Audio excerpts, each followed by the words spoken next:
Bafowethu sinodaba oluhlukile kakhulu namhlanje.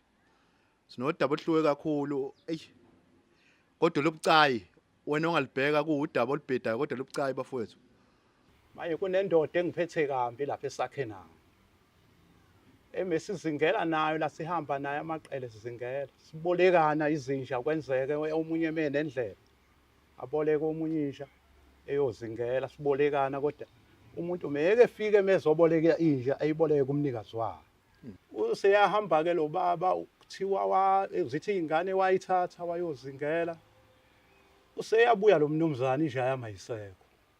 Ungitshela lezi nje akabuyanga nazo uthi akazi nayizangena ehlathini akazi noma zashawa inyokani uthi neyakhe yasala lapha kona noma ngazi mhlambe nganzima mengithi akhiphe okwamasenti nganzima kodwa kona inkomo wangiyazi indoda efuyile singakwazi inkomo ukuthi siqhube ongenani iyodayiswa ukwazi ukubuya le mali ukuze ngikwazi ukuthola le nje Mhlawumbe kube noma enginike yona ke inkomo mina ngizobona ukuthi ngenze njani.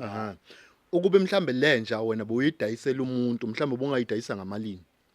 Ayona ngoba yona iyaluma impela ephaketheni. Kona iko 15,000 kwayona injayo noma ingakakhuli kakhulu emise kahle nje. Awu insizwa yakithi kushuthi nje awu madoda ngenja nje sengaze kuze kuphuma inkomo yonke nje. Udlala ngami lo mnumzane. Iyona into ezosenza singangenelani futhi ekugcineni.